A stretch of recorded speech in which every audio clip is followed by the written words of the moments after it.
Your alarm clock is the first sliver of a ruthless, baking sun cresting the horizon. Your workday won't end until that same sun bleeds away into darkness, a grueling 12, maybe 14 hours later. Your state-of-the-art toolkit?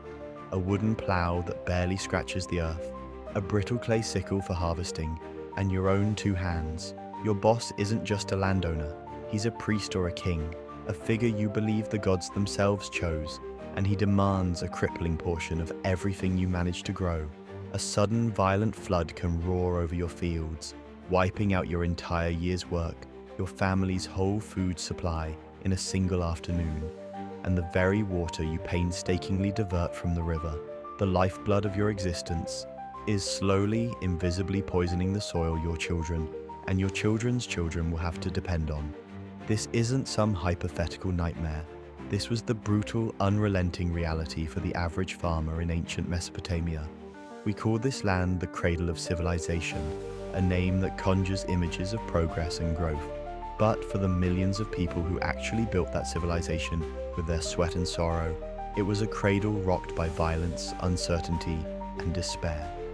Today, we're going to see exactly why you would never, ever want to trade places with them. When we learn about Mesopotamia in school, we hear about the Fertile Crescent. It paints a picture of a green paradise, an oasis of abundance in an otherwise harsh and arid world. And, in a way, that wasn't totally wrong. The entire civilization of Mesopotamia, the land of the Sumerians, Akkadians, Babylonians, and Assyrians, existed because of two legendary rivers, the Tigris and the Euphrates. These rivers were the architects of life. Every spring, snow would melt in the distant mountains, and the rivers would swell and overflow, spreading a rich, nutrient-dense layer of silt across the flat plains. This annual gift of new soil made farming possible where it really shouldn't have been. In a region that got barely any rain, these rivers were everything. This potential for agriculture was the engine of civilization itself. Farming allowed people to stop wandering and settle down into the first real towns and cities. It created food surpluses, which meant not everyone had to be a farmer. That surplus fed the priests, the scribes, the artisans, and the kings. It allowed for the birth of legendary places like Uruk, and Babylon.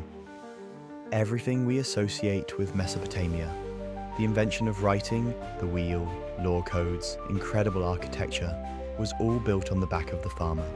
From a distance, it looks like a perfect system.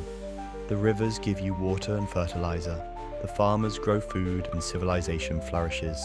It sounds like a promise of a good life, a contract with nature that guaranteed success. But for the person actually standing in that field, ankle deep in mud, that promise was a lie. The contract had hidden clauses of disaster, despair, and crushing obligation. The same rivers that gave life could become merciless killers in the blink of an eye. Unlike the famously predictable flooding of the Nile in Egypt, the Tigris and Euphrates were violent and capricious. The snowmelt in the mountains was never the same twice. A heavy winter could mean a catastrophic flood in late spring, right when the delicate new crops were most vulnerable. And this wasn't a gentle rise of the water. It was a destructive wall of it. A flash flood could obliterate the irrigation canals you'd carefully built, wash away whole fields of barley, and flatten the mud brick home you shared with your family. There was no warning system, no weather forecast. The first sign of doom might be a distant roar or the panicked screams of your neighbors. In just a few hours, a year of backbreaking labor could be gone, leaving you with nothing but flooded fields and the very real prospect of starvation. But the opposite threat was just as terrifying. Drought. If the winter snows were light, the spring floods were weak. The rivers wouldn't rise enough to fill the irrigation channels. The life-giving silt wouldn't arrive. Suddenly, you're in a hot, dry land with no rain, watching the sun bake your fields into a cracked, barren wasteland. The barley would wither on the stalk. A drought meant famine. It was that simple. This was the fundamental gamble of Mesopotamian life. Every single year was a roll of the dice against the gods of river and sky.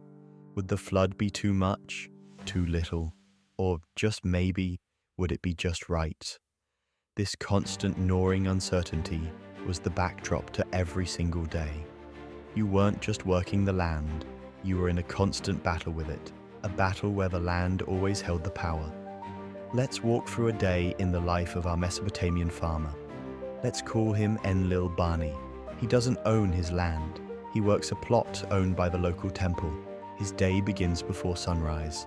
Breakfast is a gritty barley porridge, maybe a chunk of hard bread, washed down with beer, which was often safer to drink than the river water. Then it's out to the fields. The word toil doesn't do it justice. The plow was a simple, light wooden frame, barely able to scratch a shallow furrow into the hard-packed earth. Pulled by a pair of oxen, guiding it was a constant jarring fight against rocks and tough soil. This was a battle for every single row. After ploughing came sowing. You'd walk the furrows and carefully scatter the precious seed by hand, just hoping the birds wouldn't get most of it. Then came the never-ending job of irrigation. The huge canals were the state's problem, but the small ditches that brought water to your fields were your job. They had to be constantly dredged of silt, which meant hours spent scooping heavy, wet mud with simple spades. If you neglected your ditch, you could cut off water to your neighbors, an offense with severe penalties. And then, the harvest.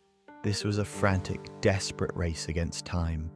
The entire family, men, women, children, would be out from sunrise to sunset, cutting barley stalks with small, hand-held sickles made of flint or baked clay. The blades dulled and broke constantly. The work was repetitive and agonizing, bent over for hours under the oppressive sun, with dry stalks scratching your skin. All year long, you dealt with weeds, pests, and the constant fear of a swarm of locusts that could devour your entire field in an afternoon. The physical toll was immense. Skeletons from this period show signs of severe arthritis, teeth worn down to stumps from the grit in the food, and the strain of a life of relentless physical labor. This wasn't a job. It was a sentence of hard labor from childhood until death. It's hard to even imagine that level of physical hardship, working every single day with such basic tools just to get by. If you find this look into the reality of the past as fascinating as I do, take a second to subscribe and hit that like button. It truly helps us keep digging up and sharing these stories. Now let's get back to our farmer who has just survived the flood and the harvest, only to find the very ground beneath his feet is turning on him. So imagine our farmer, Enlil Bani, has had a good year. The flood was manageable, the harvest was okay, and he's fed his family after paying his dues. He feels a moment of relief, but he notices something strange happening to his field. Year after year, white crusty patches appear on the surface, like a frost that never melts. And in those patches, the barley grows yellow and stunted, if it grows at all. What he was witnessing, without understanding the science, was the slow and irreversible death of his land. This was the creeping catastrophe of soil salinization. The process was tragically simple. The water from the Tigris and Euphrates carried dissolved mineral salts. In that climate, with its long, hot, dry summers, the irrigation water farmers spread across their fields would evaporate under the sun.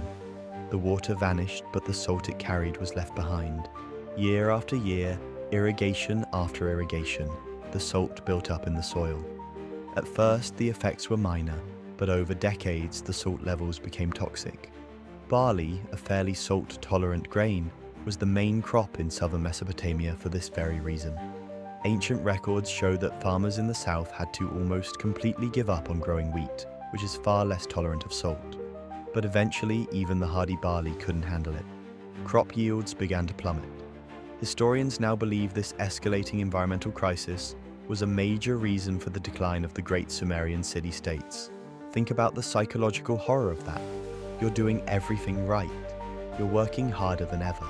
You're following the ways of your ancestors, but the land itself is getting sick.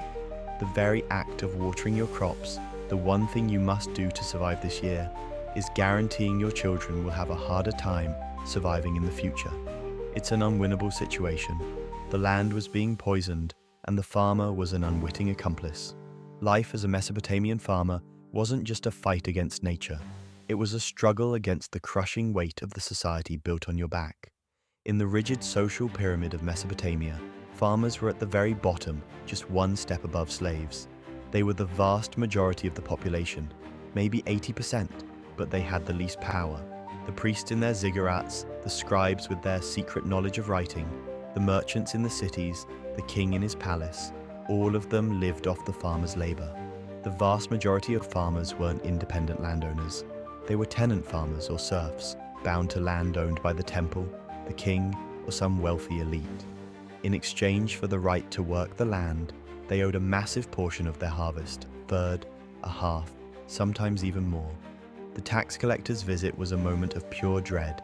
If the harvest was poor because of a flood or drought, it didn't matter. The debt was still owed. This is where the system became truly cruel.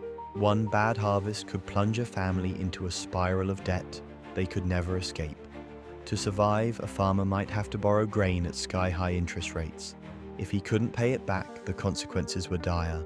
He could lose his land, his tools, his animals.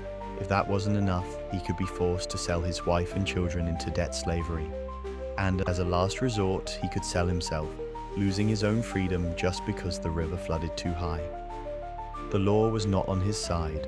The famous Code of Hammurabi, often praised for its sense of justice, was mostly about protecting the property of the wealthy.